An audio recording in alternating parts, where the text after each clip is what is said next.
Pasca menangnya Peggy Setiawan dalam sidang pra-peradilan kasus pembunuhan Vina dan Eki, bola liar peristiwa 8 tahun lalu itu terus menggelinding, bak bola salju.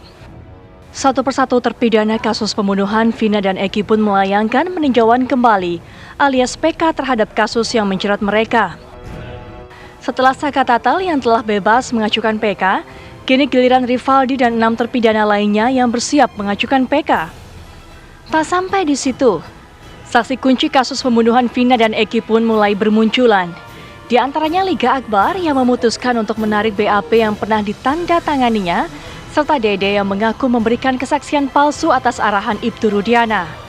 Atas informasi baru tersebut, pihak Rivaldi CS yang diwakili kuasa hukumnya melaporkan Ibtu Rudiana ke Barreskrim Polri dengan dugaan membuat kesaksian palsu dan penganiayaan terhadap ketujuh terpidana. Merasa tak menggiring Liga Akbar dan Dede memberikan kesaksian palsu, Ibtu Rudiana akhirnya mengambil langkah hukum. Tak hanya melaporkan Liga Akbar dan Dede ke Polda Jawa Barat, ayah kandung almarhum Eki ini juga melaporkan mantan Bupati Purwakarta Dedi Mulyadi.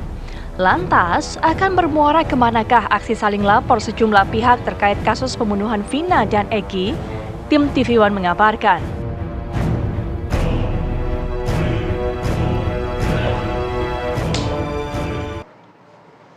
Selain juga berbondong-bondong untuk mengajukan PK para terpidana, nampaknya juga ini akan melaporkan Ibtu Rudiana terkait penganiayaan dan juga keterangan palsu. Kita akan membahas mengenai hal ini dan kemarin juga kita tahu sudah ada pemeriksaan oleh tim khusus ya terkait kasus kematian Vina dan juga Eki. Kita akan membahas dengan Irjen Purnawirawan Benny Mamoto, Ketua Harian Kompolnas. Selamat pagi, Assalamualaikum Pak Benny. Selamat pagi Pak Benny. Kemudian juga sudah bergabung bersama kami Bang Jutek Bongso, kuasa hukum terpidana kasus Vina dan juga pelapor Ibtu Rudiana. Selamat pagi Bang Jutek. Bang Jutek. Selamat pagi Mas Arief dan Mbak Rati. Ya, Bang Jutek, apalagi upaya yang dilakukan oleh para terpidana nantinya? Melihat kan ini juga sudah ada tim khusus yang juga memintai keterangan dari para terpidana. Belum lagi juga kan kabarnya Ibtu Rudiana ini juga akan diperiksa kembali atau dimintai keterangan oleh Irwasum dan juga oleh Propam Polri.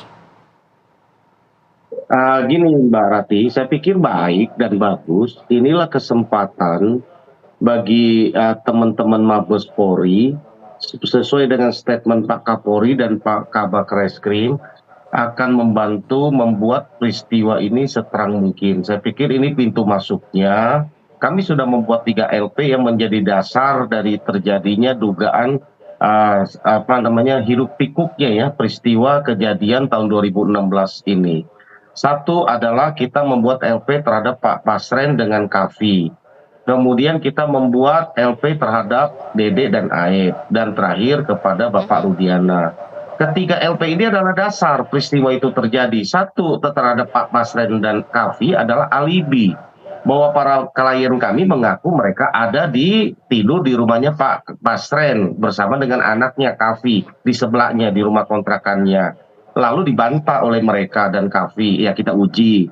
Keterangan peristiwa ini terjadi dari Aep dan Dede. Dede sudah mencabut keterangannya yang katanya ke Pak Rudiana sehingga timbullah LP dan proses awal peristiwa ini.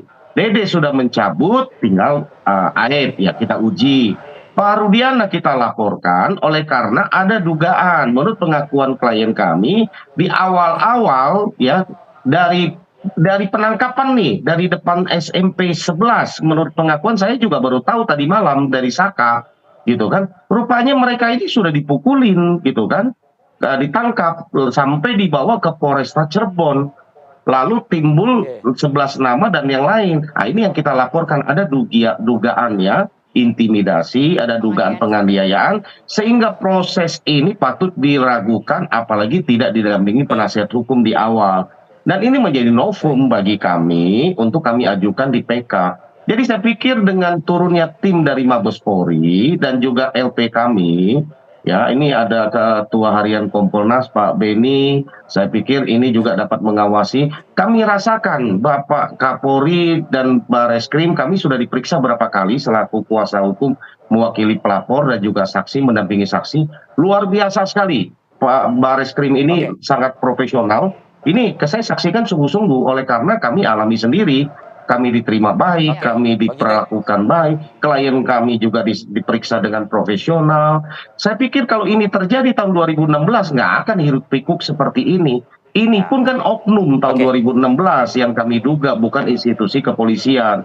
Saya pikir dengan niat Baik, Pak Bang Jutek. Kapolri dan ditunjukkan dan kami rasakan sendiri, masyarakat harus percaya dengan lembaga polisi ini. Ini sudah sangat baik, Baik. sangat menurut saya tinggal kita melanjutkan. kami tangkap, Dan Bang pintu Jutek. masuk ini kalau kita lanjutkan ya Mas Arief, kalau kita lanjutkan dari hasil 2016 nggak akan selesai. Saya pikir ini pintu masuk untuk Mabes Polri Oke. untuk memulai menyelidiki awal. Terima kasih Mas Arief. Ya, terima kasih Bang Jutek. Nah, ini kita dengar nanti Pak Beni ya. Pak Beni, ada 3 laporan kata Bang Jutek atau dari tim kuasa hukum para terpidana ya Pak Beni ya. Yang kemudian kita ketahui juga tim khusus ya, bentukan dari Mabes Polri ini juga sudah sejak kemarin berlanjut hingga hari ini begitu, mendalami, memeriksa para terpidana ini begitu. Ya. Nah, pertanyaannya, apakah tim khusus ini bergerak atas laporan yang 3 laporan ini atau memang inisiatif? Sebagaimana tadi apresiasi nih dari Bang Jutek nih, bergerak cepat juga berinisiatif, katanya seperti itu. Ya, yang pertama kita semua juga ikut memantau ya. Tim audit investigasi Bapak Irwasum dan jajarannya sudah turun di awal waktu itu untuk memastikan bagaimana proses penanganan di awal, ada masalah apa dan sebagainya, itu sudah jalan. Nah, kemudian beriringan dengan itu mulai muncul pengakuan-pengakuan dari entah pihak terpidana, entah saksi dan sebagainya yang didampingi oleh penasihat hukum. Ini kita bisa asumsikan bahwa mungkin dulu dia takut, sekarang karena sudah diyakinkan atau didampingi penasihat hukum, berani menyampaikan apa yang sesungguhnya terjadi. Ini tentunya hal yang bagus. Nah, ketika terjadi berbagai silang pendapat ya, dari pihak terpidana, saksi dan sebagainya, ini sudah menjadi atensi Mabes Polri. Ya. Hanya masalahnya kasusnya kan sudah SP3 karena putusan pra-peradilan. Mau mulainya dari mana gitu. Ini kan harus ada dasar untuk membuka kembali atau mulai. Nah, bersamaan ini dengan beriringan ini laporan masuk. Itu dia. Iya, jadi ini momennya tentunya tepat sekali untuk menggunakan laporan ini untuk menguji keterangan masing-masing. Kalau kemarin hanya di media sosial, di media dan sebagainya, ini diawali dengan klarifikasi ya. Di awal itu penyelidikan, klarifikasi. Nanti kalau memang dinilai cukup baru naik ke penyidikan. Sudah pro justisia. Nah, ini tentunya harus dipertanggungjawabkan ketika nanti diajukan ke pengadilan.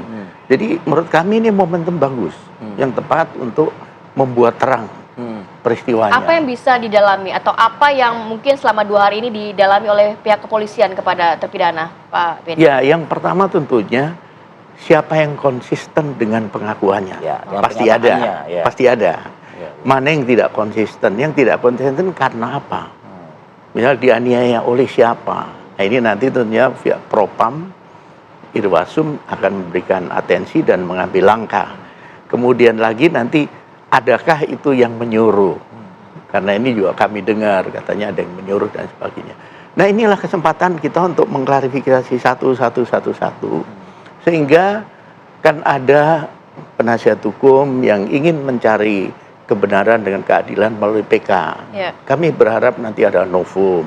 Kemudian sementara sedang akan berproses Rivaldi juga kan? Ya, nah inilah menurut kami upaya yang dilakukan semua pihak ini menjadi upaya bersama untuk bagaimana satu membuat terang peristiwa ini, kemudian kedua mencari kebenaran. Oke, Pak, ada juga spekulasi yang berkembang di publik, Pak. Jadi tim sus yang bergerak untuk memintai dan menarik keterangan dari para terpidana ini juga buntut dari bisa jadi ketidakyakinan kepolisian dalam menangani perkara 2016 lalu dan juga upaya PK kedua yang akan dilakukan oleh Rivaldi. Bagaimana mungkin Mabes Polri mungkin melalui Kompolnas bisa menjawab hal ini usai jeda ya Pak ya. Kita akan kembali saat lagi.